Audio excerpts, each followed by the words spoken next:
Sveiki, gyvi, brangūs žiūrovai. Double Dunk, kurį remia Sibetas, kalbam apie Eurolygą. Eurolygos sezonas pasiekė finišo tiesiai, krintamosios baigėsi, kitą savaitę prasideda atkrintamosios kovos ir mūsų irgi laidų sezonas artėja į pabaigą, bet kol lemiamos kovos, tol kalbam ir šiandien ne tik apie įkrintamasis, laukiančias atkrintamasis, bet ir apie komandas, kokios permainos kas laukia. Ir aišku, žiūrintieji, skatinam jūs paspausti laiką, prenumeruoti kanalą ir matysi turinį. O mes pradėsim, ką įkrintamosios buvo, turbūt nagrinėti tai, kas buvo antradienį jau gerokai vėloka, reikėtų pakalbėti apie tai, kas buvo vakar, bet iš esmės įkrintamosios sukurtos, tokiai didesnį intrigai, bet matoma 2 metus iš eilės, kad patenka vis tiek 7-8 komandos, tos namų komandos vis tiek sugeba savo faktorių išnaudoti ir nežinau, gal kada pasikeis, bet 2 metai, 2 komandos tuos ir patenka. Jo, iš tikrųjų. Nežinau, turbūt viskas ok su tuo formatu. Čia yra šansas tokiai komandai galbūt, kuri net neturi didelio biudžeto kažką pasiekti, išeiti į atkrintamasis, bet šį kartą išėjo tie, kas mano bent jau prognozijai ir atrodė, kad išeis. Apie vakar rungtynės kalbant, iš tikrųjų net nustebau, kad Barcelona taip nekovojo. Antram kėlinį visiškai paleido Monaką į priekį ir ten didžiosios pertraukos metu Čiavi Paskalis toks jausmas, kad nelabai turi ką ir pasakyti.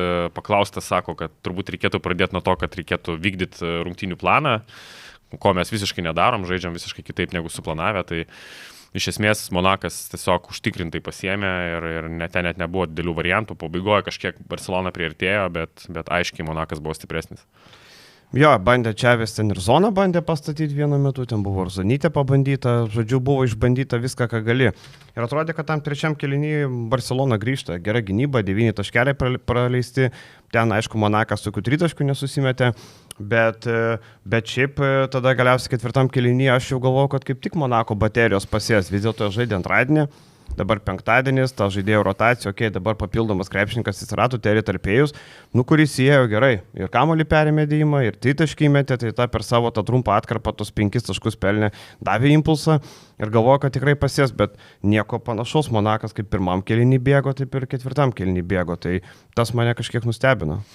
Aš kažkaip dar prieš šitas rungtynės galvojau, kad Monakas turi iš tikrųjų tinkamą sudėti gintis prieš Barcelonos lyderius.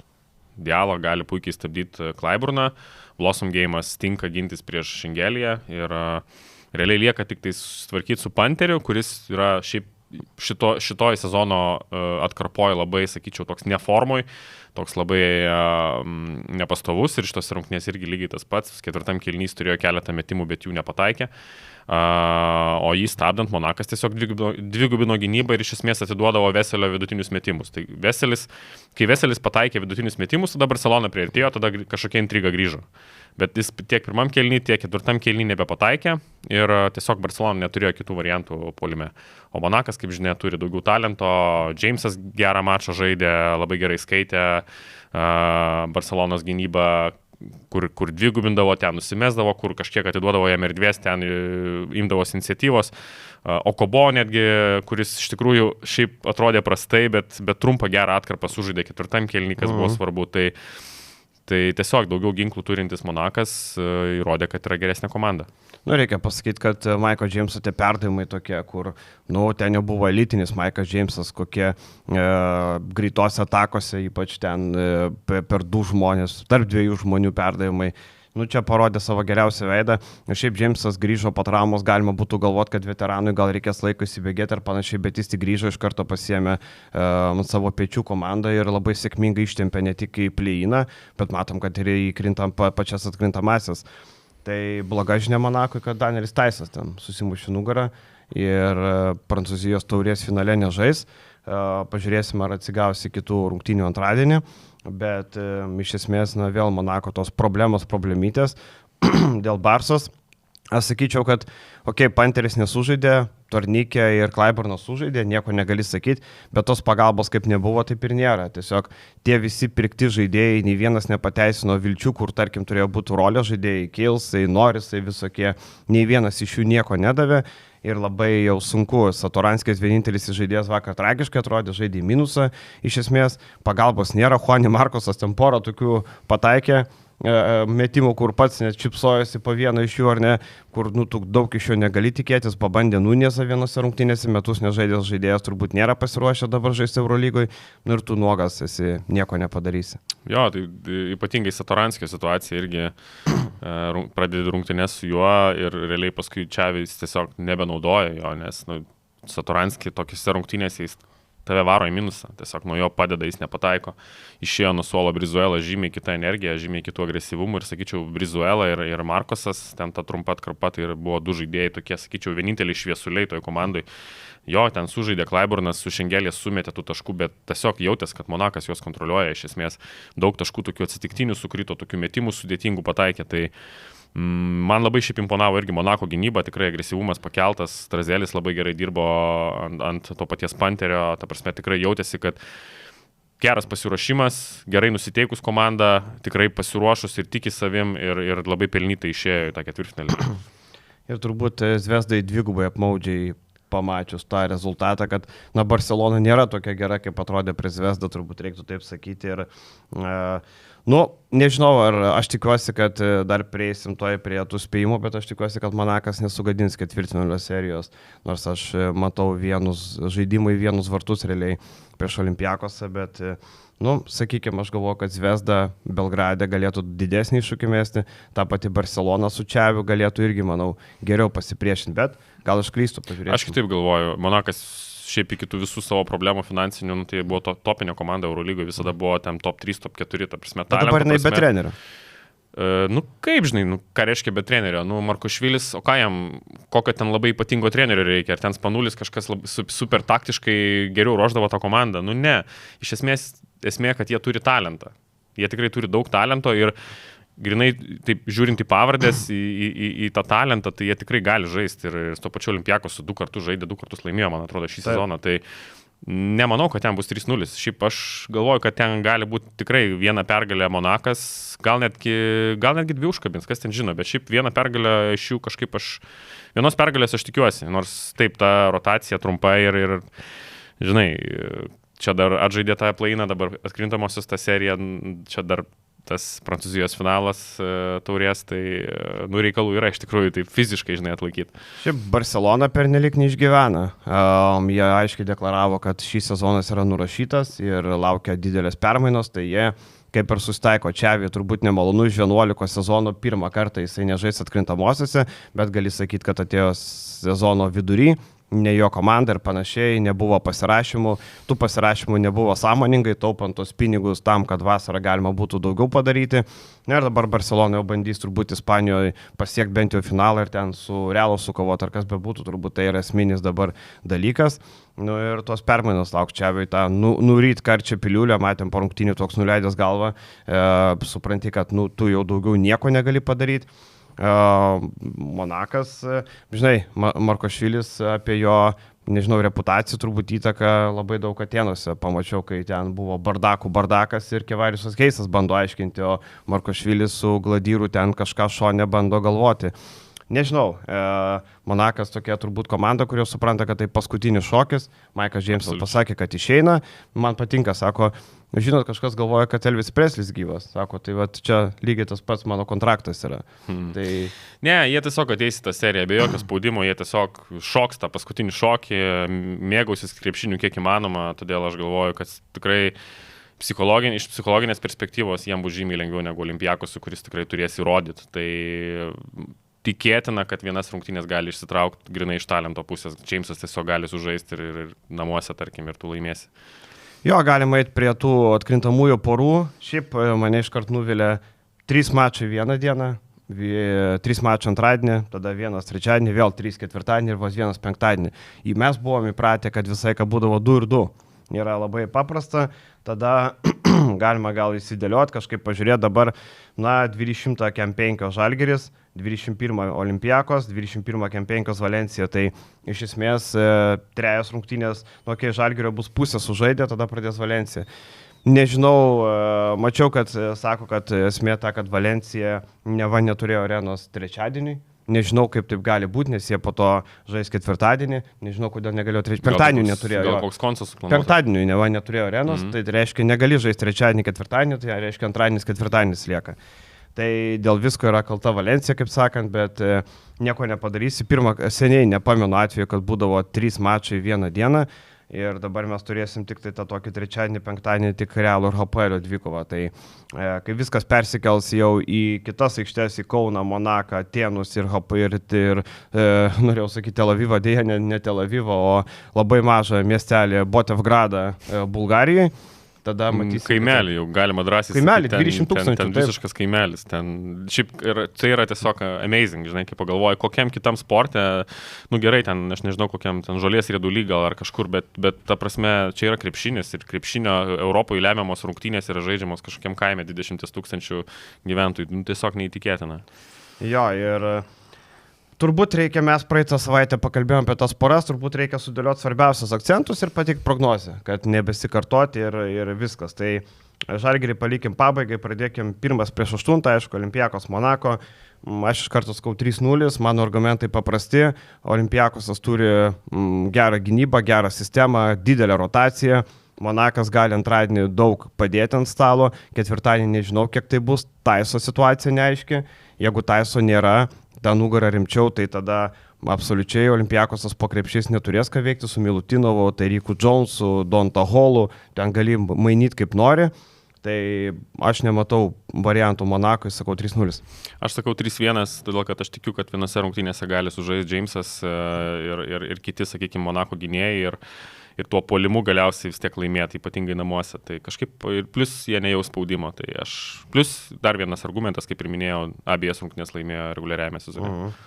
Jo, ir jeigu ieškot kažkokių intrigų arba X-faktorių, nuo Olympiakos turbūt vėl bus viskas tas pats, ne? Saša, Nikola, Taleris Dorsey.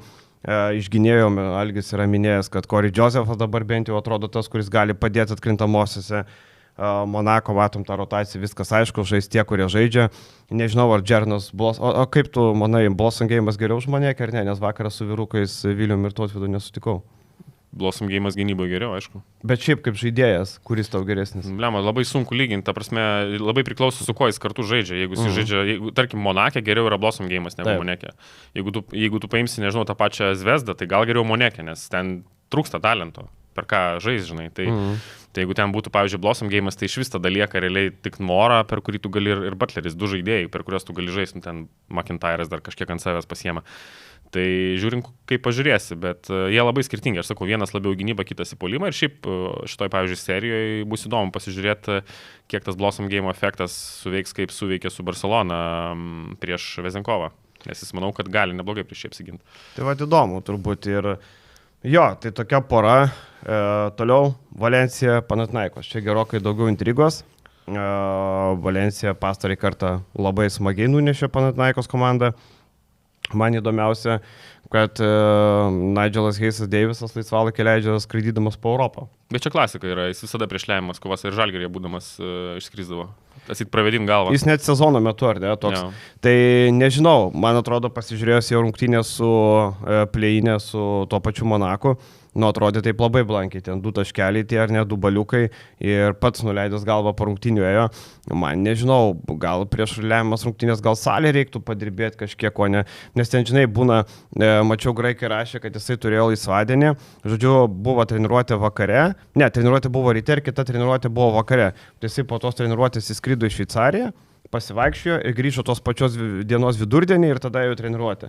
Blemba, tas skrydis tai nėra labai ilgi, 1 valandų, bet vis tiek, nežinau, man atrodo, tai nėra labai toks geras būdas praleisti laisvalaikį skraidant po Europą. Matysim, čia, žinai, kaip sakyti, jo pasirodymas tam ketvirtfinalį ir parodys, ar čia geras buvo sprendimas ar ne. Šiaip jisai mėgsta taip daryti, gali žiūrėti iš tos psichologinės pusės, kartais gal ir gerai yra truputį, jeigu tu turi problemų, sakykime, stringi, kažkiek esi per daug savo galvoje, o jisai toks žmogus yra, jis tikrai labai savikritiškas yra.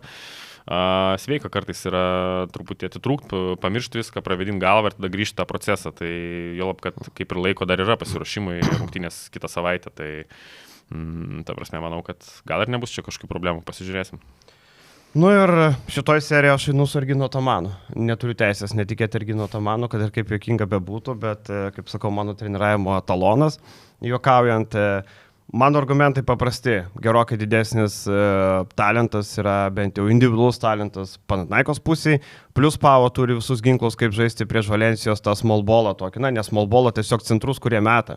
Gali žaisti su Juančiu, ten nereikia nei Blesoro, nei Faridų, turi pakankamai ginklų ir Džedį, ir Juančio, tą patį Heisą Deivisą, tai aš manau, kad jeigu Panathinaikos sudėlios protingai, plus turi daug žaidėjų, kurie gali iššauti tokį Rogovopolą nuo suolo pakėlus. T.J. Shortsas parodė, kad gali žaisti krepšinį. Aš manau, kad Pavo ima. Kaip man juokinga, žinai, bus, sakau, aš toks, taip žinai, visą sezoną stebiu, yra labai daug tikinčių Pavo. Ta prasme, kad tikrai finalo ketvirtą, nes Atėnuose finalo ketvirtas visą kitą. Teisėjai patiems. Teisėjai patiems visą kitą. Nu gerai, tvarkoju, aš suprantu, žinai, talentas taip, tikrai surinko įspūdingą komandą, ypatingai kai pasistiprino Heisu, kai Lezoras pasveiko, nu taip, tai yra sudėtim, tai yra įspūdinga komanda. Čia nėra klausimų, bet aš vis tiek krepšinėje tikiu, kad tas darbas sezone jis nėra apie nieką. Jis dažniausiai jis vis tiek kažkaip, kaip sakyti, negali jo nubraukti. Tai jeigu visą sezoną Pavo nesugebėjo normaliai komandiniai gynyboje gintis, ta prasme, kalbėtis ir daryti dalykų, kuriuos reikia daryti, tai aš netikiu, kad jie dabar staiga pradės tą daryti ketvirtfinalio serijai. O prieš Valenciją, jeigu tu nekomunikuosi gynyboje, nu tau šakės bus. Tiesiog tave užmėtis tais tritaškiais, ten neįmanoma bus su jais susitvarkyti. Juolab man dar pastiprina tą matymą, tas mačas paskutinis, kai tiesiog Valencija atrodo kitam bėgyje žaidžia, tiesiog greičiau viską daro. Todėl ir plus Valencija namuose žiauriai gerai žaidžia 16-3 santykis šį sezoną Eurolygoje, tai nematau, kodėl aš turėčiau jais netikėti. Tikiu, kad serija gali būti 5 rungtynių. Bet aš vis dėlto dedu Valenciją 3-1. Aš Pavo. 3-1, laimi 1 Valencijų, 2 Atėnuose. Ir mano dar vienas argumentas už Pavo yra tai, kad Žanas Montero nėra žaidęs tokių rungtynių. Europos taurėjai žaisti, Europos taurėjai pralaimėjo vis tiek APL, ar ne? Vieną. Eurolygoje kitas spaudimas, kitos prožektorių šviesos ir tu jau nebesi tas žaidėjas, kur, kažkur išaustų jau esi traktuojamas kaip vienas geriausias savo pozicijos žaidėjų, laimi kylančios žvaigždės, patenki į pirmąjį 5, o nuo Montero labai daug priklauso, tu žiūrėk kaip nori, o Mari Moras gali padėti, Dariusas Thompsonas, bet tai yra tokie labiau pagalbiniai gynėjai, Branko Badijo nuo dienos, nepataikys, bet čia visiškai turbūt taškų lenktynės galim prognozuoti, čia turbūt niekaip kitaip. Jo, manau tikrai taip, nes Valencija gynyboje šiaip yra gana gera komanda, bet Pavo tikrai turi daug tų ginklų, daug talento ir ko gero jie vis tiek susirastų variantų. Bet lygiai taip pat Pavo aš nematau, kaip jie gali sustabdyti Valenciją tą puolimą, ypatingai atviroje aikšteliai, ypatingai ten, kur reikės, komunikuoti, dirbti komandinį gynybą ir rotuoti, tai tiesiog matau daug laisvų tritaškių, kurias Valencija tikiu pataikys neblogiau negu reguliariajame sezone ir kažkaip tikiuosi taškų lenktynių, kuriuose vis dėlto Valencija yra šiek tiek geresnė komanda, per visą sezoną tą įrodė. Ir turi geriausią sezono trenerį. Dar vienas jų pusė, ar ne, kaip ir mini argumentas šioks toks. Gerai, Realas HPL'is irgi bus, 3 sydas prieš 6. Aš taip drąsiai sakau, kad 3-0 Realą. Aš irgi 3-0, aš tiesiog nematau HPL variantų per ką atakuoti Realą. Tiesiog matchupinasi labai gerai, nes Realas turi Tavaresą, kuris dominuos priekinėje linijoje, o HPL perimetro lyderius, gynėjus, per kuriuos įeina žaidimas, Realas turi su kuo stabdyti. Realas turi labai didelį dydį perimetro grandį, daug gerai besiginančių perimetro žaidėjų, kurie gali juos tikrai smaugti ir atsimenu puikiai tas rungtynės vėlgi Madride, kai tiesiog HPL buvo beviltiškas, nieko negalėjo padaryti, nieko susikurti. Netikiu, kad Misičius čia staiga pradės žaisti kaip FSO laikais, kažkur gal bus tarpė tarp to, koks buvo labai žemiausiam taške, sakykime, šį sezoną ir tarp to FSO žaidimo, tai kažkur per vidurį tikiuosi ir to tikriausiai neužteks, kad tu laimėtum prieš Realą net vienas rungtynės, nes aš manau, kad Madride bus 2-0, o tada tam kaime jie užsidarys. Jo, aš lygiai tą patį ir, ieškant HPL, turbūt reikia vėl Mitso stebuklingo, kažkokius ten buvo atkarpėlė tą 3 rungtynių tokia nebloga, gal Elijah Bryantas, aišku, ant jo pečių, daugiau sunku, jeigu toliau Eituudis laikysi savo 5 su Coliniais, Malcolmais, Ryšiais, Wainwrightais, tu nieko nepadarysi iš esmės, tau reikia turbūt, aš šitoj serijoje bandyčiau ieškoti, kaip tu gali bent jau puolime daugiau, nes gynybai vargu, ar tu ten labai sujudėsi, ir HPL'is gali gynybai labai sustabdyti Realą.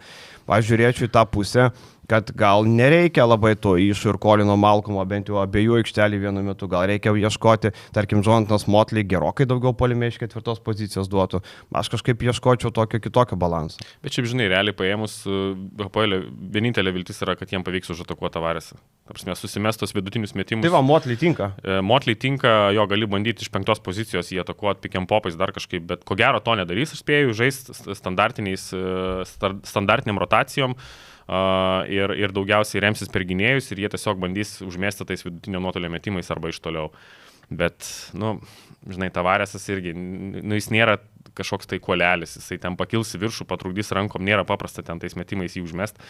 Ir, sakau, nežinau, aš kažkaip čia matau Realo dominavimą ir aišku, didelė dalim dėl to, kad turi namų aikštės pranašumą, o namuose 18-1 šį sezoną. Ir šiaip, žinai, aš galvoju, treneriai dabar įtūdys, ten štabas, jie neidiotai, jie mato, kad jeigu darys tą patį, rezultatas bus tas pats, liaudies pasakymas sako, jeigu visada darysi tą patį, rezultatas bus tas pats.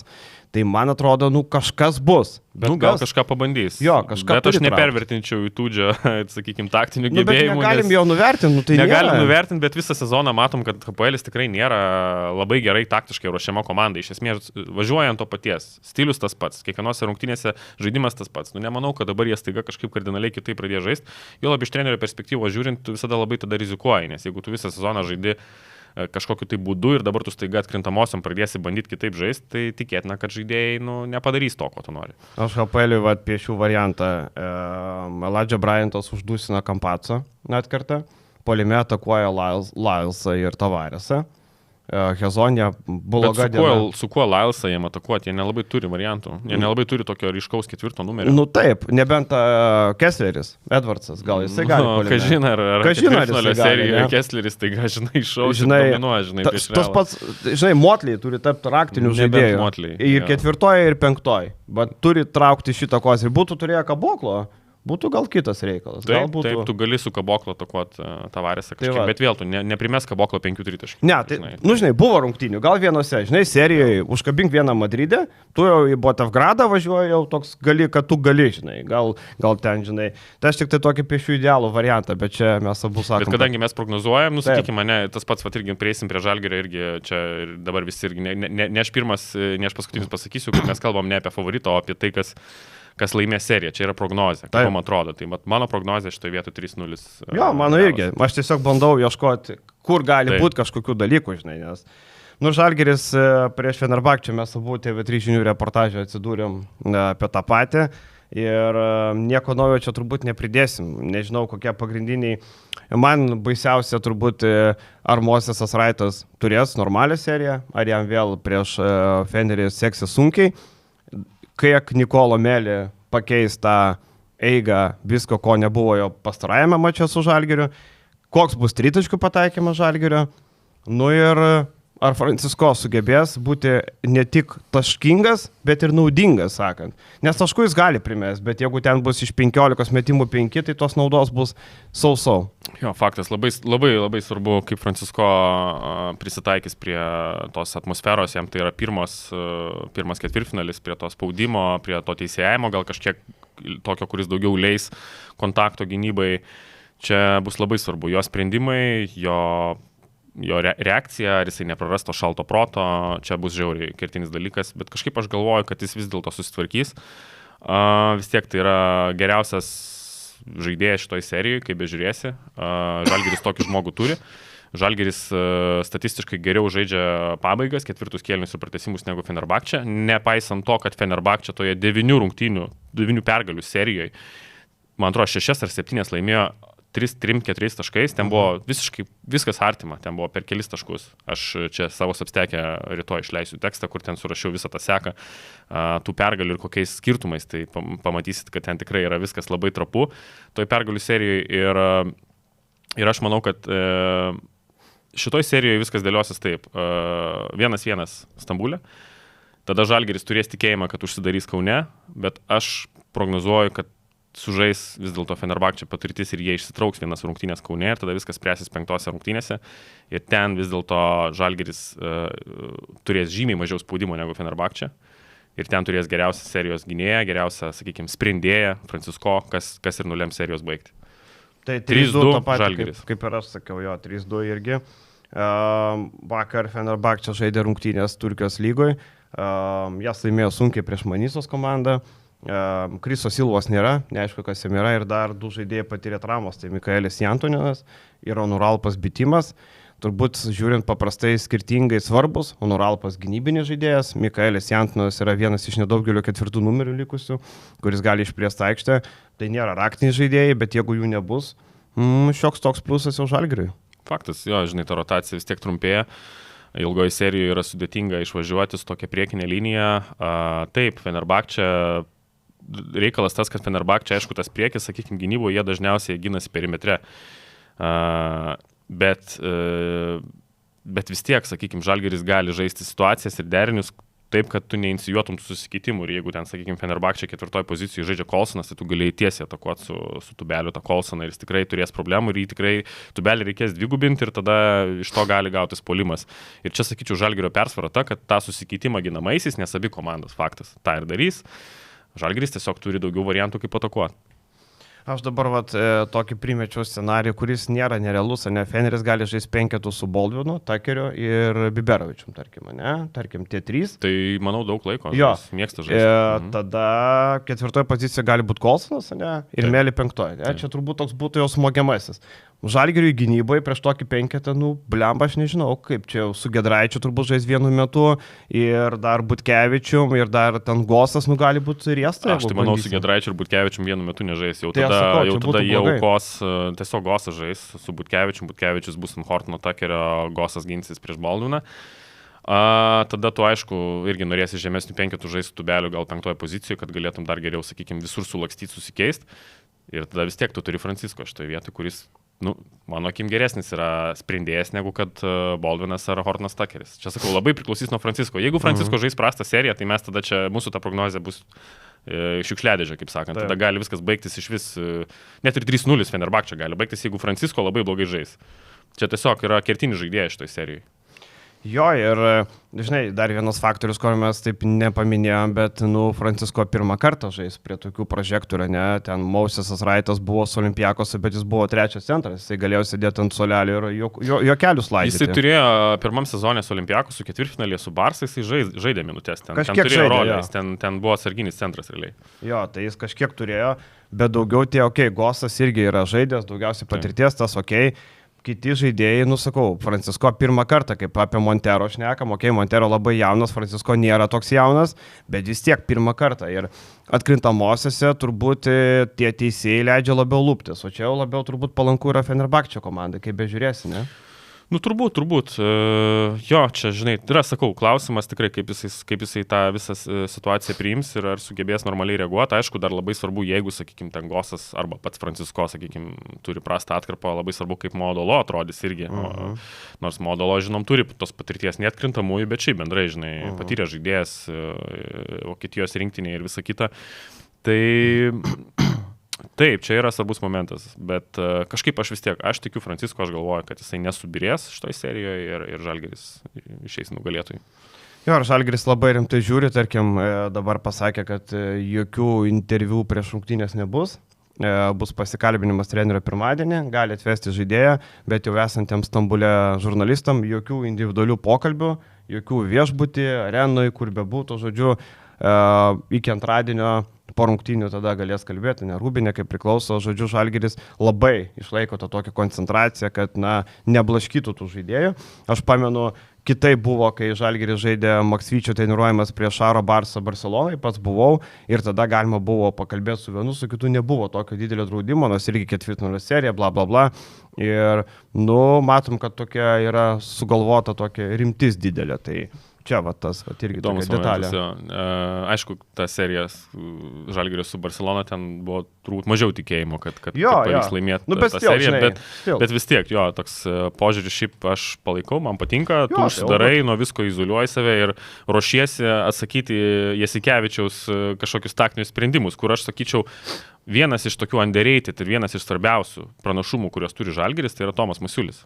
Jisai labai gerai žino Jasikevičių. Ir jeigu, pavyzdžiui, čia būtų kitas treneris, koks, pavyzdžiui, Andrėja Trincheritas pas ar kažkuris kitas, aš tada sakyčiau, kad Fenerbahče laimės tą seriją vien dėl to, kad jie turi Šarą ir jisai gali tikrai taktiškai apžaisti tą trenerį.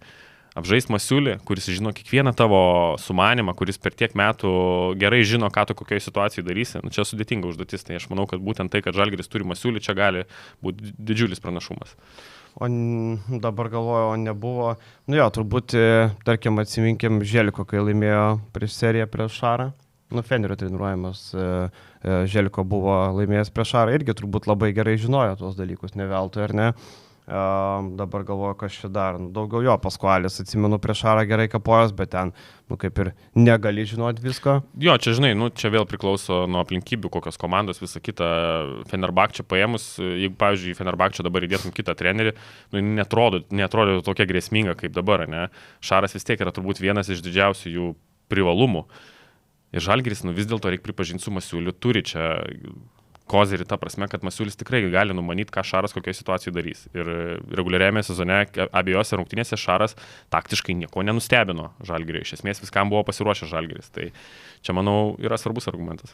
Bet turbūt ir kitą trenerį sunkiai nustebinsi, ne, kai sezonas jau į pabaigą, plus tu dirbi eilę metų, irgi tuos dalykus, žinai, niuansus, gal kažką pakrapštys specialaus situacijoje, ne, visko nenuspręsi, galų galia patys žaidėjai, tu gali pasakyti, kad tu daryk taip, bet jis vis tiek padarys ne taip, ne, tu gali tas rankas sakyti, kiek nori, bet vis tiek kažkurio metu prasileis Mausas Raitas į stiprią ranką Veidą Baldviną, tu gali jam kalti galvą, kiek nori. Tik žinai, kai, tarkim, tiek metų dirbi kartu su Šaru, aš manau, kad kadangi, aišku, jie būtų dar didžiąją dalim turbūt diskutuoja dėl tam tikrų tik taktinių sprendimų, tai tu labai gerai žinai, kur bus rizikos, pavyzdžiui, kokiais derinį darys, kai reikės išsimesti iš auto ten tam tikrose situacijose, ką jis gali daryti po pertraukos, kokie gali būti pokyčiai arba sakykime, pasibaigus kėliniui, su kokiom mintim gali išeiti. Nes jisai, nu vis tiek, Masiulis visada matė tą minčių procesą Šaro. Ir aš tikrai neabejoju, kad jisai žino, numano, ką Šaras kažkokioje situacijoje gali daryti. Pavyzdžiui, jeigu bus taip, tai tada bus taip. Masiulis tą dalyką gali būti. Tą dalyką tikrai gali numatyti, turėti galvoje. Bet ir Šaras gali žinoti, ne? Nu... Bet Masiulis nėra kažkoks tai ypatingas taktikas. Nėra. Žinai, nėra. Tai čia šitoje vietoje, sakykime, Žalgiris vis tiek mažiau priklausomas nuo Masiulio negu Fenerbahče nuo Šaro. Jo, paskutinis turbūt akcentas, kas nuo ko gali rizikuoti, ne, tarkim, pažiūrėkim Fenerį, ne, nuo ko tu gali rizikuoti ir kur Žalgirį tu nuo ko gali rizikuoti. Ne, tai Fenerį, aišku, tu verti Hortno Takerį su Baldvinu mes tritaškus, tai čia, aišku, eis Sanderiu turbūt kažkur sums silpnas rankas. Bet Baldvinas Kaune primetė jo paparę. Jo, tai čia yra ta rizika, žinai, su kuria tu gali gyventi. Aš kažkaip manau, kad tikrai gali gyventi su tuo, kad tie Fenerbahče gynėjai ten žais po vieną ir bandys patys išvesto komandą į pergalę. Blogiau būtų, jeigu kamuolys vaikščiotų ir Fenerbahče puolime atsirastų daugiau ginklų. Pradėtų Biberovičius pataikyti tritaškius, Kolsonas tritaškius pataikyti, Melitas pats pradėtų mest. Tai čia būtų didesnė problema, negu kad ten... Holą dar pamiršom. Holas tas pats. Didesnė problema, negu ten, sakykime, vienas Baldvinas ar Hortnas Takeris mėtytų vidutinio nuotolio metimus ir ten primestų 30 taškų. Ok, su tuo galima gyventi, aš manau. Iš kitos pusės, nu, faktas, pirmas įtarimasis yra Ąžuolas Tubelis, 40+ % tritaškių šį sezoną. Neabejoju, kad tikrai Šaras tikrai rizikuos su juo ir bent jau pačioj pradžioj pasižiūrės, kaip jiems seksis nubaust. Ar nubaus, kas ten žino? Aš tai sakyčiau, netgi dabar, vat, kaip tik noriu atsidaryti, Dastinas Slyva 41,1, bet irgi nėra labai. Bet jisai metikas yra. Jis metikas. Jis toks jau iš savęs metikas. Tikrai nemanau, kad Šaras, žinai, rizikuos eiti pagalbas nuo Slyvos. Slyva yra metikas. Bet jeigu, pavyzdžiui, 2-5, tu pastarėjai mačai 2-5, 2-5, 2-5 tinka rizika ar ne? Ne. Būtų, žinai, nu, jeigu ten turėtų labai prastą atkarpą, nežinau, būtų 1-15, ten 2-15, ne. Ne, nu... Nu, Ulanovo galėjai. Ulanovo galėjai. Brazdeikį. Brasdeikis. Tai Brasdeikis ir šiaip prastai metą. Taip, tai Brasdeikis, Gedraitis, akivaizdu, tai čia tokie roliniai žaidėjai. Bet jie mažai, sakykime, jie mažai tų situacijų turi, kada tu gali išsimest.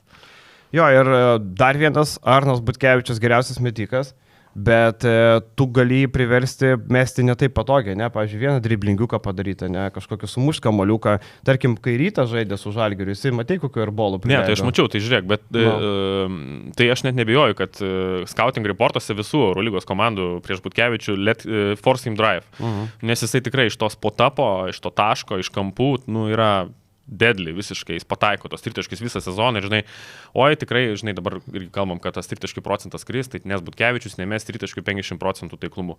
Nu, visą sezoną taip kalbam, bet jisai pataiko. Jis kaip pataiko, tai pataiko. Ir labai lengva pasakyti, kad gali įversti mesti tritaškius po driblingo, bet dažniausiai jo tritaškiai ateina iš pagalbos situacijų. Taip.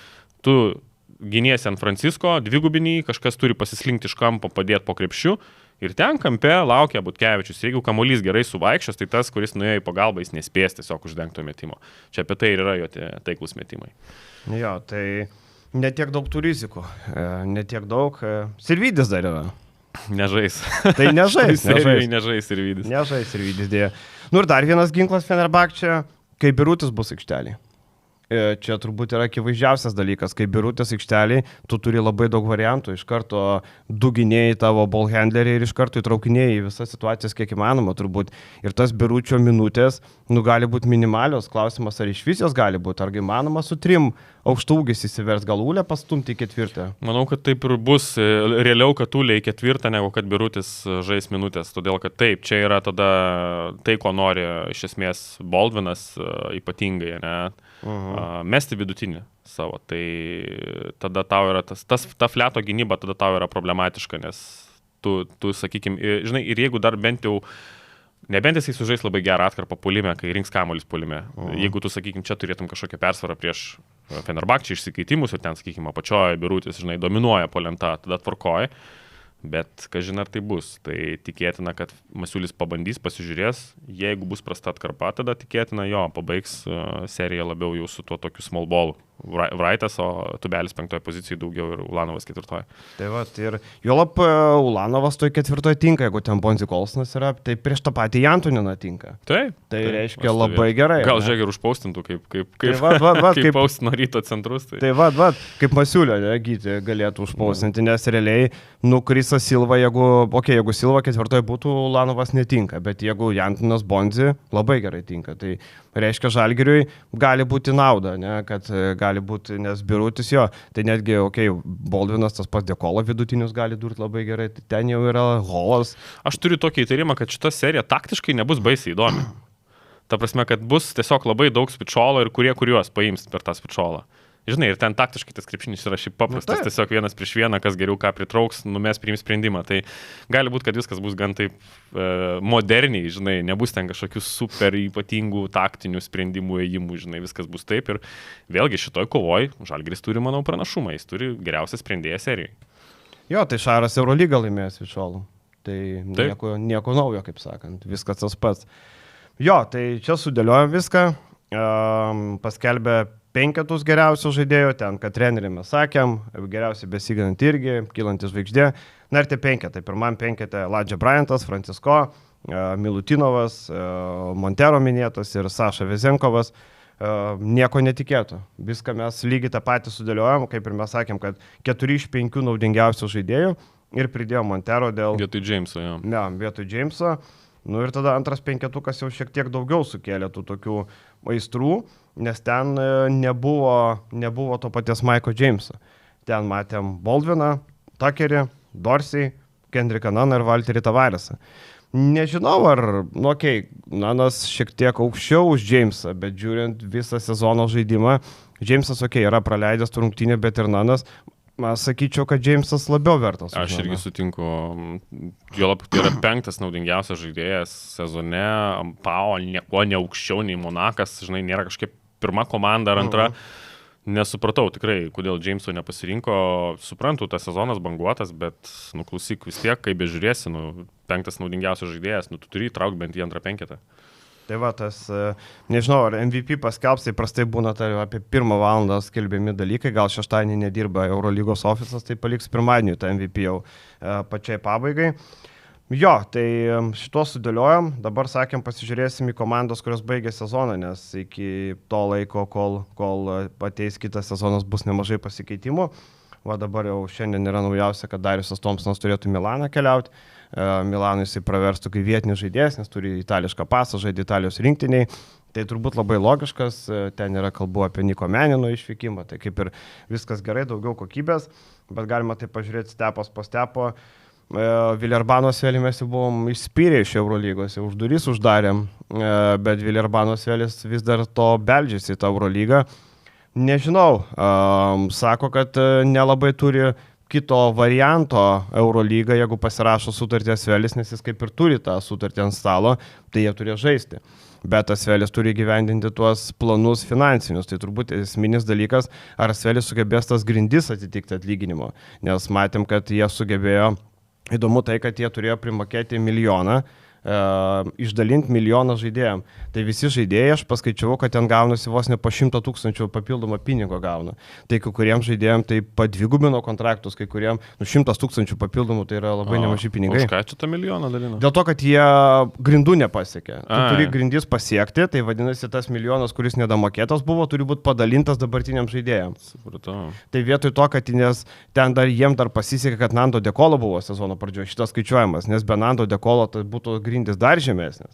Tai jiem iš esmės ten tas milijonas turi būti padalintas visiems žaidėjams, kurie yra registruoti, tokios taisyklės yra Eurolygos. Tai čia toks įdomesnis aspektas, kur tu turi kontraktą pasirašyti, tau dar iš dangaus nukrenta dar pinigėlių. Ne, šiaip, aš nežinau, žinai, ką čia daug apie Svelį pasakyti, būsima patrankų mėsa vėl, aš nematau, iš kur jie galėtų tą biudžetą labai didinti. Tony Parkeris, treneris, čia irgi įdomus eksperimentas. Būtų vienintelis dalykas, dėl ko Vilerbano Svelis kitą sezoną būtų įdomus, tai dėl Tony Parkerio kaip trenerio. Aš manau, visa kita ten yra, šiaip Europos taurės lygis, čia net nėra ką kalbėti. Labai blogai ir aš tikiuosi, kad kažkaip apsisuks, kad nebus, bet aš labai ir tikiuosi, kad ir Marius Leonavičius dirba Bresoburgė, kad nebus komanda, nes man tai antras Svelis būtų. Kaip bebūtų, pinigų nėra. Ten tu nieko nepadarysi su Kevinom Kokylom, nepadarysi nieko toje Eurolygoje. Jo, šiaip, žinai, dėl Marijos tai būtų labai faina, tikrai įspūdingas sezonas, bet jo, ko gero, tai būtų dar viena patrankų mėsa. Sibet lažybos, Sibet. Neatsakingas lošimas gali sukelti priklausomybę. Jo, tai Turkus priemus, Bešiktašas gal dar daugiau pinigėlių paimtų ir gal kažką dar įdomiau įsitrauktų dabar Bresoburgas. Vėl pamatytume dar vieną tokį pastumdėlį, kur tu galėtume už Žalgirį iš karto virtualiai rašyti taškus. Bet žinai, kaip būna, žinai, kaip būna su tom prancūzų komandom, kaip Žalgirį seka žaisti. Jo, ten, sakau, nenuvertinam, bet tiesiog žiūrim potencialiai, Eurolyga yra turtingųjų lyga, tu dėlio kaip nori. Pažiūrėk į Vilerbano Svelį, nieko nesugebėjo padaryti. Komanda tragiškai, iš esmės, pinigų neturi pakankamai ir be pinigų nieko nepadarysi, nebent tu turi jau fantastiškai pataikyti žaidėjus, bet šiais laikais net ir fantastiškai pataikyti sudėtinga, labai sunku rasti perlų, kur kiti nepamatė Eurolygoje. Ne? Tas pats, tarkim, Kailas Olmanas dabar į Partizaną keliauja, sezoną pabaigti plus 2 metų kontraktas. Tai tas vienas iš žemesnio lygio, kur eilę metų jau taip trynės prie Eurolygos, bet turbūt metimo stabilaus neturėjimas buvo ta problema. Būtent. Susitvarkė metimą, ypač Europos taurėje įrodė, kad galime tritaškį 48 procentai. Kiek žiūrėjau, anksčiau būdavo vis laik toks apie 30%, eidavo per apačią, leisdavo jam mest, čia buvo jo pagrindinė silpnybė. Dabar jeigu pataiko taip, tai yra jau Eurolygos žaidėjas, nes iš tos atletiškumo pusės jo labai geras prasiveržimas yra, jis labai gerai provokuoja pražangas, tai čia tikrai yra Eurolygos žaidėjas. Jo, tai va tokiam Asveliui būtų buvęs perlas, ne? Tu jau nebent Asvelio, aš pavyzdžiui, būdamas Asvelio savininkas, ten tu turi tų vietinių, kažką bandai tuos vietinius veteranus, visokius laičius, Kahudį paleisti, ne? Kahudį jau nebėra, ten tuos veteranus, bandyti gal jaunesnių, prancūzų alkanesnių ir tada bandyti medžioti žaidėjus, kurie gal Eurolygos kitom komandom nereikalingi, ne? Tu matai, kad jie gali žaisti, bet buvo blogose situacijose. Nežinau, pavyzdžiui, Tysonas Carteris iš Zvezdos, man atrodo, galėtų padėti Asveliui. Jo, būtent tokius medžiojo, bet dėl tų jaunų žaidėjų tai sudėtinga Eurolygos komandoms, nes vis tiek... Nebūtinai jaunų, bet tokių jaunesnių negu veteranų. Jo, nebent, žinai, nes jie ir bandė ten su kai kuriais, bet, žinai, nėra lengva, dabar vis tiek išvažiuoja į tą koledžą ir šiaip jau čia tiesiog dabar Europoje tas krepšinis toks, kad tu negali ant jaunimo statyti, tu iš esmės turi lipdyti tiesiog komanda, kuri žaidžia čia ir dabar, nes to ant jaunimo nepastatysi, jaunimo nėra, gero jaunimo nėra, tokiam lygiui visi išvažiavę. Jo, Nadolo FS liko prieš paskutinę, jai reikės daug padirbėti, Misanos Parie gali išvykti Rolandui Šmitui, viso gero kontraktai baigėsi su Boboa, turbūt jau ačiū veteranui, Asveliui žaidėjas prancūzas, dar gali puolime duoti, labai gerai, nereikia tų Edvinų Žaksonų visokių. Seibinas Lee laisvas, Kaulas Vaideris gal bus laisvas, Jordanas Lloydas. Nu ir neaišku dėl Poirier, ar norės išlaikyti ar ne, bet akivaizdu, kad, na, Masveliui, Anadolo Efes reikia pagrindinių dviejų žmonių, reikia labai gero gynėjo ir reikia labai gero centro, jeigu Poirier išvyksta. Tai tų gerų gynėjų Rokas Pakėnas rašė, kad Anadolu būtent daugiausiai pinigų siūlo Francisko. Tai būtent Anadolu daugiausiai meta ant stalo, ten 3 milijonai beros, belė kokius pinigus siūlo būtent jie. Ir akivaizdu, kad prieš Šeino Larkino, kuris jau, jau viskas, jau eina į pabaigą jo karjerą, kaip bebūtų, jau Šeinas Larkinas yra amžiuje ir reikia naujo vedlio, Larkinas gali padėti, bet bus Kordinė. Turi kontraktą, gal tą patį Lloydą bandys išlaikyti, bet realiai yra 2 esminiai dalykai. Laikviečias Maiką Džeimsą. Va, Maikas Džeimsas. Ne, realiai, iš tikrųjų, tokio lygio, vedlių marketė ne per daugiausiai. Mes, sakau, 2 pavardės turime, gal būtų Elio Kobotas pats bandymas, toks jau duoti jam tą, pagrindinę rolę. Galbūt galima būtų pritemti, bet šiaip nėra daug variantų, o Efesas, kaip žinia, turi vieną didžiausių biudžetų, šį sezoną berods ten patenka į 8 didžiausių biudžetų, tai tikrai pinigų turi, bet pasirinkimo nebus čia per daugiausiai. Žiūriu šitos būsimus free agentus, tikrai tokio pagrindinio žmogaus, kuris galėtų tave vesti į playoffus, tikrai nėra daug tokių variantų ir nežinau, gal tada reikia atsigręžti, kaip sakyti, į NBA rinką, jeigu turi pinigų, gal ten kažką bandyti sužvejoti. Jie dar nori Malaki Flino, klausimas, ar jisai gali Eurolygoje tapti tokiu geru žaidėju. Pirmu, tokiu, kuris tave vestų, dar ne kitą sezoną gal. Tai va, Rolandas Šmitas įdomu, kur pasuks, ne? Tokių aukštų ūgių rinkoje reikia, bet jo sezonai Anadolu labai nepasisekė. Labai specifinis žaidėjas, labai priklauso nuo trenerio, ar treneris nori tokį žmogų turėti ar ne, nes jisai toks... Pavyzdžiui, jeigu Žalgiriui reikėtų kažko vietoj Tubelio, aš manau, kad jie pagalvotų apie Rolandą Šmitą, vien dėl to, kad jisai tą profilį atitinka ir tinka tokiai sisteminiai komandai.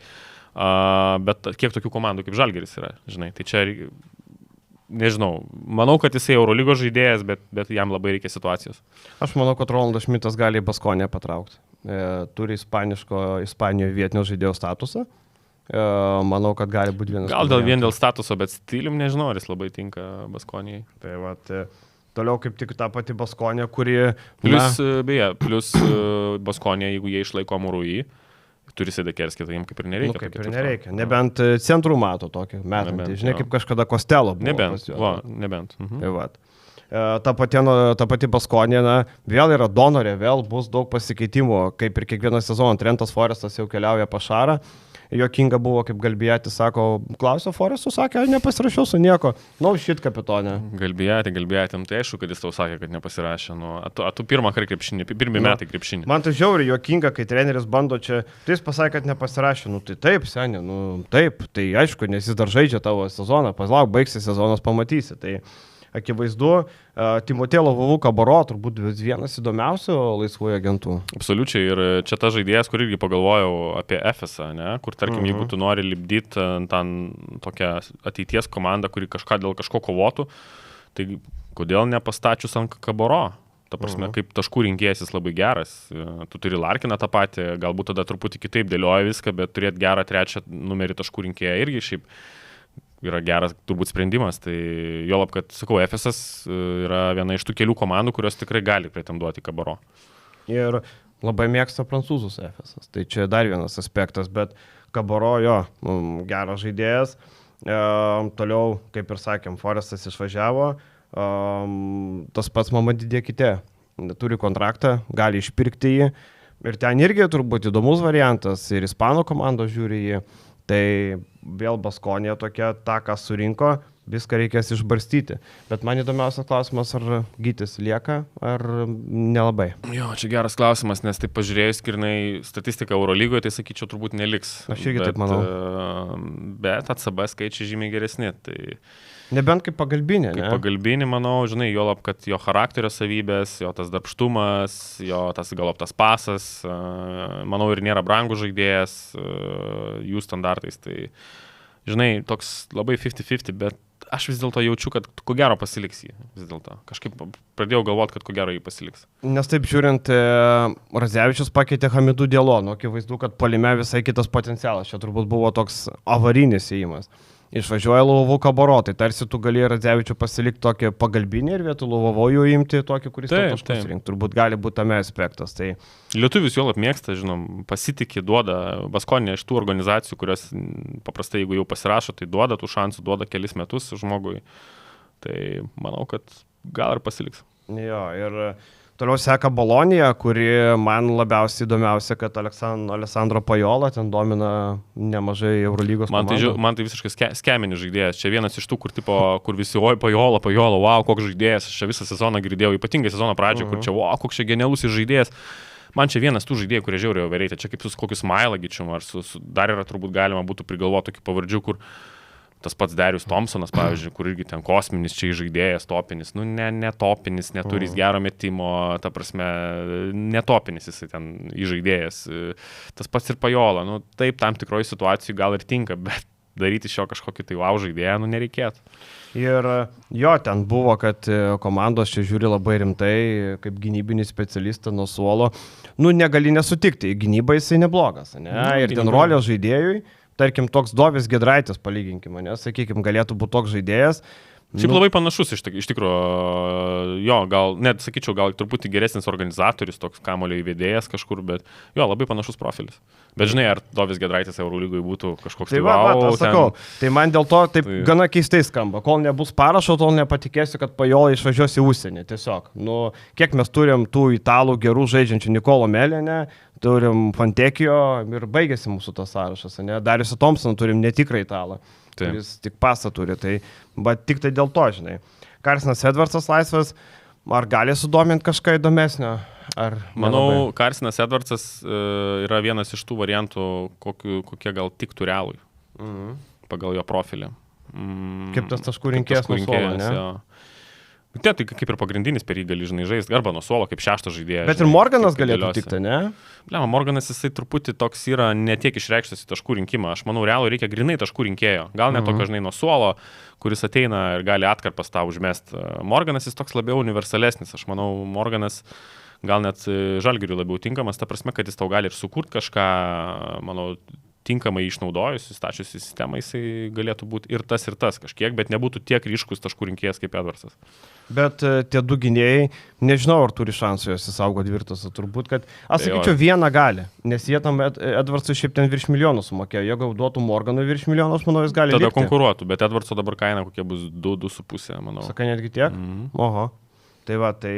Reiškia, bent jau vieną išlaikius bus gerai, bet Bolonijoje turėtų būti permainų, nors kokie Danny Hacketas jau gal baigs karjerą, jau gal užtenka, kaip sakant, ne, ten Akelė, Diufas, nu tai čia vietiniai gal prastės, bet Smailagičius kabo, kuris visiškai nepateisina vilčių, tokia labai riboto komanda ir tu lieki toliau su tais žaidėjais, kurie buvo, ne, kurie ten atvažiavo dabar Alstonas Derikas, tas pats, ne, Luka Vildoza, tie žaidėjai turi kontraktus, tai tų pasikeitimų, bet viskas pirmiausia nuo trenerių turėtų prasidėti. Labiausiai Paryžiui ten tų kontraktų tokių baigėsi, pasibaigė, ten vieną muštuką pakeis, kitas daug nepasikeis, bet Jasonas Robinsonas turbūt teps lydės, nėra abejonių. Manau, kad jo, jis turėtų tikrai turėti didelį sudomėjimą rinkoje. Gal ir tas pats Žalgiris, žiūrėk, čia gal ir tikrai duos kontraktą ir gal susitars, nenustepčiau absoliučiai, jau esam kalbėję, kad tikrai geras variantas, aš manau, būtų, kaip bežiūrėsi. Bet Paryžiui šiaip, man atrodo, dabar turėtų būti tikslas išsaugoti Jaredą Raudeną ir padaryti pagrindinių žaidėjų. Aš manau, kad Jaredas Raudenas tokiam Paryžiui galėtų turėti tą breakthrough sezoną, kurio jo vertė visiškai išaugtų į kitą lygį. Ir manau, ir jam būtų geras variantas likti Paryžiui. Jo, ir nusikratyti, tarkim, to pasties Daltono Homeso, kuris absoliučiai nepasiteisino. Jo, iš vis pasirašyti nereikėjo. Nu, hebra, atsiverskit Google, dabar yra Geminajus, yra ChatGPT, pasigooglinkit, kiek jisai traumų turėjęs ir kokių traumų. Man keista, kad tokie žaidėjai iš vis patenka į Eurolygą. Nu, tu negali tokio žmogaus rašytis. Jo, bet Paryžius turbūt vėl matysim daugiau tų tokių nežinomų žaidėjų, žemesnio lygio ir bandymas su jais žaisti savo sistemą. Turbūt nieks nepasikeis kardinaliai, nežinau. Gal Kazį Maksvytį paimtų, kaip tu galvoji? Tai buvo, jeigu jis buvo akiratį, bet jis netinka tai sistemai. Nu, tai tada kitokia sistema bus. Tiesiog, ne, žinai, gali būti, kad jie nežais to paties. Nu, vėl pažiūrėsi iš rezultatų pusės, ne, tarkim, gerai, pavyko tas sezonas... Pernai. pernai, su Įsalu, bet Įsalo, ne? Su Splitteriu pernai. Nu, su Splitteriu, jo, bet užpernai, Splitteris, jo, bet dabar Splitteris irgi matom, kokiam lygiai, koks tai treneris.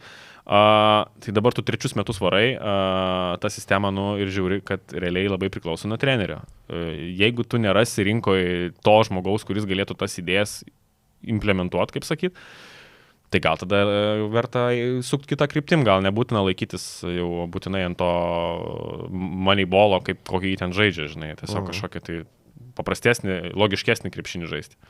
Šiaip reiktų pasakyti, kad Paryžius 2 sezonai laimėtų Europos turė, pernai 8, dabar, ne 2 iš 3 gerai. Jeigu dar laimės Prancūzijos lygą, ar tu gali tikėtis, kad toks Paryžius gali kiekvieną sezoną atkrintamosios, turbūt ne. Tai kaip ir sakyt, žinai, ta Davido Kano sudėliota sistema turbūt, kaip ir kol kas pasiteis. Taip, šitas vienintelis sezonas toks, dėl to, kad Tabelinis nesugebėjo išreikalauti žaidėjų tų dalykų, žinai, kas buvo įprasta. Jo, Partizanė irgi reikalų bus, Penero iki sezono galo dirba, įdomu ar pasiliksi ar ne. Labai nori prasigabenti Bogdaną Bogdanovičių iš NBA, veteranas. Šiaip būtų Partizanui didelis būstas ir dėl įvaizdžio, dėl to, kad dėl serbo pirmiausia, ar ne, kad tai yra serbas. Ir kitas dalykas, jam reikia vis tiek tokio veido to serbiško, tai dar nori Dante Exumą susigrąžinti, kuris visą sezoną nežaidžia dėl traumos, tai klausimas, kokia ten problema su Dante Exuma. Matėm jį Partizanė žaidė toj legendiniai serijai, kur per plauką buvo likę nuo finalinio ketvirto. Ir Kalnikas pratęstas, aišku, tada jau ten turbūt reikia įsivalyti Džekirį, Osetkovskiai, Kalatėsai. Turbūt nereikia, ačiū. Ir Washingtonas klausimas dėl jo. Gali Washingtonas tikėtis kažkokio darbo Eurolygų kaip taškų rinkėjas? Tai aišku, ne. Tai čia aš manau, jis būtų vienas irgi, jeigu jisai, man atrodo, kad jis turi pliusą, ar liktis kontraktą su išpirka. Pliusas, ne? Tai jeigu jis bus markete, tai tikrai turės daug susidomėjimo. Ta prasme, vienas iš tų tokių topinių vardų, manau, kaip taškų rinkėjų. O tik tu Modolo pakeisti? Aš manau, jis per brangus Modolo. Aš manau, kad jo kaina nuo 1,5 iki 2 gal dar daugiau. Gali būti ir virš 2. Ta prasme, tai yra toks žmogus, kurį, tarkim, aš būdamas Pocium žiūrėčiau, pavyzdžiui, Realą. Kaip taškų rinkėja. Jis turi potencialą būti dar geresnis, jis jau dabar įrodęs, kaip, sakykime, iš įgūdžių pusės, kaip metikas jis yra tikrai geras. Tai tik tais jam reikia gal dar vieną sezoną, bet jis turi upside'ą dar geresnį būti. Tai ne, čia šitas žmogus, tai... Ir žinai, jeigu tu pagalvoji, tarkim, apie Partizaną ir jo situaciją, jeigu Partizanas susigrąžintų Bogdanovičių, čia aišku bomba sugrįžimas, kaip sakyti, čia Partizano gynėjų grandis Karlikas Džonsas su Bogdanovičium būtų fantastika, bet tada toj komandai nėra ką veikti Dwayne'ui Washingtonui. Taip. 34 Bogdanovičių bus rugpjūtį, tai jau tikrai atėjęs į veterano amžių. Bet dar toksai, dar judantis, jisai negali sakyti, kad užgesęs žaidėjas, jisai ir šį sezoną po 20 minučių žaisdavo Clippersuose. Tai gali būti, kad NBA dar gaus kokį kontraktuką veterano 1 metų, nebent pats nebenori ten sėdėti ant suolo, žinai. 20 minučių nėra ant suolo sėdėjimas, kita vertus, bet gal dabar jau kitam sezonui tokios rolės nebeturės. Milanas gali būti, kad pasikeis net pažįstamai, Džošas Nybau jau pakeliu yra Barcelona. Toliau, neaišku, dėl Zeko lydėjo Šeivono Šilco, buvo yra laisvėjai agentai. Milanas deda pastangas įsaugoti lydėjų, dėl Šilco neaišku. Šiaip Šilcas turbūt labiausiai žemyn nuvažiavęs žmogus, taip žiūrint iš... Vienas iš tokių sezono nusivylimų turbūt, ne? Bet turbūt čia kažkiek yra logiška ir su to, kaip sakyti, jis jau... Kiek jame? 31 berods, ne? 32? Mano akise Šeivino Šilcas 34, nes jau labai seniai žaidžia. Tai vat mano irgi, atrodo, kad veteranas, bet 31 metai, tai okei. 32 bus netrukus. Ja, tai dar, sakykime, kaip ir turėtų žaisti, bet jis čia turėjo tų traumų, tų problemų su sveikata, tai gal tas atsiliepia kažkiek. Plus šį sezoną vis tiek atsirado toks Armoni Bruksas, kuris irgi nori daug kamulio, plus yra Guduričius, yra lygiai tas pats. Yra tokių žaidėjų, kurie tikrai nori kamulio, nori mest. Tai jo ta statistika natūraliai suprastėja. Bet šiaip aš manau, kad tai vis tiek yra geras žaidėjas. Ir sakykime, vėl, jeigu taip žiūrėt, Šeivonas Šilcas tai turėtų būti tikrai įdomus tokiam, pavyzdžiui, Efesui. Ar tokiai komandai, kuri norėtų tokį rebuildą turėti, bet pasimti lyderį jau patyrusį žmogų, kuris gali tave vesti. Jis dar nėra kažkoks nusenęs žaidėjas. 32 tik tais bus, tai tikrai gali ant jo eiti. Realiai dėliojasi kaip ir labai aiškiai. Devonas Holas grįžta į Milaną, tai jis turėtų pakeisti, nežinau, ką jis čia pakeis. Niko Menionas irgi išvažiuoja, tai Thompsonas atvažiuoja, tai ta gynėjo grandis pasipildys, gal Balmaro nebenorės, gal dar kažkas, Quinnas Ellisas išvažiuoja. Tai gali būti, kad, Quinno Elliso vietų užims gerokai labiau patyrę žaidėjai, nes Quinnas Ellisas nusprendė metus praleisti NCAA, pažaisti ir gauti tos 4,5 milijono. O beje, tu girdėjai, kiek Pauliui Murauskui mokės? Ne. Apie 3 milijonus sezoną. Oho, 3 milijonai. Beveik Quinno Elliso alga. Beveik. Spūdinga. Wow. Žalgirį tiek, kaip sakyt, jeigu Murauskas dabar grįžtų į Žalgirį, tai čia būtų, sakyčiau, turbūt įmanoma uždirbti tiek per kokius 2 sezonus. Ne, tai mokesčius atmetus visą kitą, tai būtų gal kažkur 1,5, ne, kažkas tokio, tai čia 2 sezonų atlyginimas Murausko Žalgiryje. Jo, matai tendencijai. Ir tada tu supranti, kodėl Murauskas nuėjo į tokį universitetą. Nes aš nustebau, aš maniau, kad jis gerokai geresnį, o dabar jis nuėjo universitetą, kuris per N metų vieną kartą tik tai... Nesvarbu, bet pinigų turi. Tai taip, tai aš dabar viskas aišku, dabar jau viskas aišku.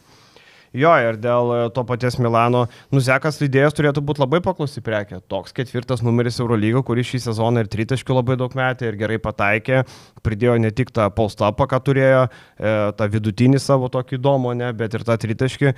Blemba, čia gali būti labai paklausi prekė. Absoliučiai.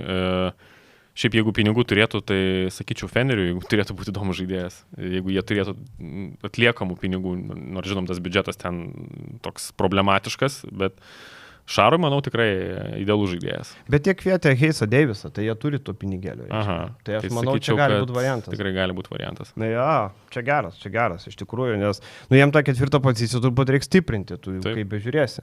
Jantoninas turi kontraktą, bet tu matai, kad Jantonas negali būti pagrindiniu. Tai čia gali būti variantas. Bayernas jau turi pastiprinimą, dar neprasidėjus tarpsės, Jokubaitis pasveiks, bus pastiprinimas. Mums bus labai įdomu pasižiūrėti, kaip jisai atrodys. Tai čia jau tikrai pridės, bet iš esmės reikia Bayernui irgi didelis rebuildas laukia. Saugotas Opstas, Džesapas, reikės naujo trenerio. Baldvinas turi kontraktą Kamaras, bet turbūt reikės pasakyti, kad brolio eik Vilniopiščia. Bet man įdomu, ką su Dimitrievičium daryti. Ar jisai gali būti pasiliktas kaip pagalbinis toks žaidėjas, ar jisai per geras, kad būtų... Gal tikrai, gal vietoj, kaip sakyti, kaip atsarginis Jokubaičiui, nors šiaip iš tos stiliaus pusės, tai sakyčiau, nelabai tinka, nes jie tokie panašus, ta prasme, kad abu mėgsta vidutinį metimą. Tai manau, kad šiek tiek kitokio reikėtų to backupo Jokubaičiui. O taip žiūrint į Bayerno, sakykime, legionierius, tai man atrodo, Bayernas šį sezoną buvo turbūt viena blogiausiai su tais, sakykime, užsieniečiais pataikiusių komandų Eurolygoje, nes iš tų žemesnio lygio pakeltų, kas įsitvirtino realiai, tik tais Džezapas. Visi kiti, ko gero, realu, kad gal ten, sakykime, gal duos kažkokį kontraktą šitam, bet Reinas Meisas irgi, aš manau, out iš Eurolygos, ta prasme, turbūt, čia nėra... Nelabai ir tų variantų. Esmė ta, kad jie bandė surinkti žaidėjus Eurolygos, kurie kitur nepritapo. Ratanas Meisas Realė, Azija Maikas Partizanė ir nei vienas iš jų nedavė tiek, kiek tikėjusi. Ten, tarkim, Makormakas irgi jau buvo pasikviestas, kuris ten Albai ten judėjo, nejudėjo irgi ne. Aš manau, Azija Maikas turėtų likti, nes šiaip statistika nebloga, 9,6 taško, 40% taškai, turi kontraktą. Tai kaip Bayernui, manau, 4 numeris. Tas pats Gabrielis irgi turi kontraktą, tai gal pasilis kaip padedantį tokį vidurio puolėją. Maccabi didelių permainų nenusimato, šiaip dauguma žaidėjų turi kontraktus. Zamiras Blatas neturi, bet turbūt prasitęs, sunku būtų tikėtis kitaip. Zekas Henkinsas pakviestas sezono metu, čia jau klausimas, tada Ljungbergas ir Di Bartolomeo lieka. Tai Di Bartolomeo irgi turbūt, jeigu tik pasiūlys liks. Ljungbergas, nežinau. Aš manau, kad jo nebandys išsaugoti, šiaip jis turėtų būti nepigų žaidėjas, statistika gera, turi tikrai nemažai Eurolygos patirties, turi tą vardą. Kaip ir tau nereikia jo, jeigu tu turi Jimmy Clarką, turi Lonnie Walkerį, turi tuos žydus backupais, tai kam tau tas Ljungbergas iš esmės. Tai manau, kad jo neliks Maccabyje, bet šiaip ta komanda praėjusią vasarą pradėjo rebuildą. Tai čia matėm pirmą sezoną, kaip ta rebuildama komanda atrodo ir atrodo tikrai neblogai. Reikia tik truputį pastiprinti gynybą. Reikia galbūt priekiniai linijoje kažkokio tai rim protektoriaus, kažkokio žmogaus, kuris pridėtų gynyboje ir ta komanda gali kitą sezoną eiti į krintamasis, kas Maccaby būtų solid rezultatas. Ir Jalinas Hordas yra tas karščiausia prekė, daug komandų nori išpirkti jį. Ir tas pats Dubajus, ir netgi Feneriui, yra su Feneriu siejamas netgi Jalinas Hordas, tai gali prarasti šitą žaidėją, bet Makabis yra įpratęs, kad tų išpirkų pasiema ir turbūt teks irgi ieškoti to 4 numerio tokio. Ir aš dar netgi sakyčiau, vis dėlto Jaylenas Hordas man netgi atrodė tas vienas iš tų žaidėjų, kur kažko jis man nelimpa šitam Makabiui. Kažkoks jisai toks, būna rungtynių, kai iššauna, bet toks atrodo nelabai tinka gal tai sistemai, toks atrodo gal jam labiau 5 geriau būtų žaisti, bet žaidžia tuo 4. Tai man atrodo, kad Makabis tiesiog vietoj jo įsigys kažkokį labiau gynybą orientuotą didelį žmogų ir čia net gali išlošti. Toliau keliaujant Dubajus, aišku, dėl trenerio spręs ir buvo žmonių nustebusi, kodėl Dubajus pratęsinėja kontraktus su ten Prepeličiais ir panašiai. Tai reikia pasakyti, kad dėl Adrijos lygos, jiem reikia Adrijos lygos regiono žaidėjų, tai dėl to Dangubičiai visokie turi darbą ir panašiai. Tai čia yra viskas susijęs su tuo, ne dėl to, kad Dubajui labai reikia Prepeličiaus, bet dėl to, kad taip jau yra. Kosta Kondičiai, Dangubičiai, tie krepšininkai. Su Bertoniu pratęsė, čia turbūt tas dalykas, kad tokį 4 metiką kaip ir neblogai turėti. Ne, viskas tvarkoja. Su rolė žaidėjais, aš manau, yra neblogai. Ko jam reikia? Jam reikia centro, kuris gintųsi, kuris galėtų duoti pailsėti kabengeliai ten apie, 15-20 minučių. Ir tada jiem reikia nuspręsti, ką daryti su Dwayne Baconu. Kuris laisvas bus. Jo, jis taškų rinkėjas, tavo pagrindinis, rezultatyviausias žaidėjas, kaip ir gali sakyti, šiaip geriau žaidė turbūt ir taip solidžiau atrodė, negu galima buvo tikėtis prieš sezoną, bet netinka jis kartu žais su Musa ir manau, kad čia turėtų duoti Musai tą numeris 1, sakykim, to tokio pagrindinio wing krašto skorerio rolę. O šalia jo galbūt reikia kitokio žaidėjo, kuris būtų labiau toks universalesnis, daugiau pridėtų gynybui, kažko panašaus kaip Alfa Diallo, pavyzdžiui. Dubajus tuo metu sako, kad mes bandom išpirkti Mario Hezonę, nes buvo tai, kad jie nori. Ir aš sakyčiau, jisai žymiai tinkamesnis šalia mūsų, vėlgi tas tandemas realiai gerai veikia ir iš savo faktūros tinkamesnis negu kad Baconas. Tai va, tai jie nori išpirkti, akivaizdu, kad nori mesti labai didelį pinigą. Klausimas, ar Mario, norės važiuoti iš Realo į Dubajų, nežinau. Bet Mario, žinom, istoriškai, kaip sakyti, mėgsta pinigus ir labai dažnai priima tos pasiūlymus, kurie yra tiesiog vertingesni. Tai nenustepčiau, kad, pasirinks Dubajų ir tada aiškins, kaip myli Madridą, kaip čia viskas buvo gerai, bet business is business, kaip sakyti, ir taip toliau. Jo, ir dar jie labai nori tą 4 numerį pridėti, tai tas Jaylenas Hordas ten yra tam akiratyje. Keista, kai turi Petruševą ir dar turi tą Bertanį, tai taip jau. Aš tai manau, kad jie mato jį kaip 5. Vat būtent Svičiolui kažkokį tokį žmogų, kuris būtų patikimesnis gynybai. Tada make sense, kaip ir Bruno Kaboklo vietą užima tada. Taip. Gaunasi taip. Cervena Zvezda praras Cody Millerį McIntyrą, kuris keliauja į Pirėjo Olimpiakos komandą, tai su Tomasu Vokapu sudarys 2 nepataikančių, nemetančių gerai 3 tandemą. McIntyras pastaruoju metu užmetė, bet mes žinom, kas tai per metikas. Netgi kai jisai meta, man jau taip, tu neturi tokio, kad jis pataikys. Kartais užtaiko, kartais ne, bet taip įdomesnis toks tandemas. Jo, toks šiaip iš puolimo pusės tai kaip Vokapas, tik tais geresnis Vokapas. Puolime truputį daugiau gali duoti, gali sukurti geriau, šiaip vis tiek, kai bežiūrėsi, top rezultatyvių perdavimų dalintojas šį sezoną Eurolygoje. Tai tikrai tą gali daryti, ginasi gerai, iš to, kas tinka Bardzokui ir ko reikia tai sistemai, tai manau labai geras pasirinkimas. Tik tiek, kad tas metimas toks irgi nėra labai stabilus, bet šiaip aš šitą pasirašymą vertinu tikrai labai gerai. Manau, kad Olimpiakoso pagrindinis žaidėjas toks ir turėtų būti. O Vokupas Graikijos lygoje labai bus naudingas su graikišku pasu. Šiaip didelių permainų nebus Cervenai. Jie nori vietoj McIntyro paimti Chrisą Jonesą, skelbė Donatas Urbanas, kad nori iš HPL nugriebti Chrisą Jonesą. Įdomu atiduoti pagrindinio žaidėjo rolę Jonesui, ne? Manau, tik su pagrindinio žaidėjo rolė. Šiaip sakyčiau, geras pasirinkimas irgi, nes matom šį sezoną HPL-ėje labai dažnai Jonesas atrodo geriau negu Micičius. Ta komanda su juo žaidžia geriau. Tik tiek, kad kaip kūrėjas, tai jis tikrai prastesnis negu McIntyras. Ir čia jau reikėtų jiem tada galvoti apie antrą poziciją šalia jo, kad tas žmogus kažkiek galėtų kurti daugiau negu kad taškus rinkti. Nežinau, ar tinka žaisti su Jonesu ir Butleriu kartu. Butleris turi kontraktą, jo, tai Vora irgi pasirodo, kad kontraktą turi. Vakar mačiau, Mozartas skelbė, kad Vora yra saugus, tai, žodžiu, didelių permainų nėra. Joelis Bolombojus baigėsi sutartys, Donatas Motiejūnas, Davidovacas, nefiguruojantis Isaac Canonas. Mes visai jau pamiršom, kad toks žaidėjas buvo. Isaac Canonas, aš manau, rinkoje jisai gali turėti... Sakai, toks senis dar gali? Gali turėti dėmesio tokio kaip rolė žaidėjas. Žinai, kokį 15 minučių pasirašai tokį metiką, grinai. 35 sukako visai neseniai. Okay, jau tai jau taip sunkoka, manau, 35 plus labai sunki trauma buvo. Na šiaip gerai, tai sakai, šitą traumą irgi klausimas, kaip jisai išgyjęs, kaip susitvarkęs. Galbūt kažkas galėtų jį dasidurt, grinai kaip sniperį, bet klausimas čia. Dėl Bolombojos spręs, jie turi kontraktą su Rivero. Motejūnas ir tas tai dar turi Zundų pratęsę, tai realiai jam reikia geriau vietoj Bolombojus ir Motejūno paimti vieną gerą. Taip. Nes Rivero, sakyčiau, Rivero, pagalbinis toks į polimą, į Zundų į gynybą ir dar vieno tokio reikia gero centriuko tikrai. Ir kažkaip reikia gal sutelktos pinigus geriau į vieną gerą negu du apie nieką žaidėjus, nes manau viena pagrindinių priežasčių, kodėl Zvezda baigė savo sezoną taip anksti, kad prisirašė belekiek nereikalingų žaidėjų lemiamoms kovoms. Iš esmės jie nieko nesprendžia, jie tau gal padėti gali ten Adrijos lygui, bet iš esmės tai yra 7-8 žaidėjų komanda. Sakyčiau, toks Bolombojus visai nieko būtų Maccabi. Visai.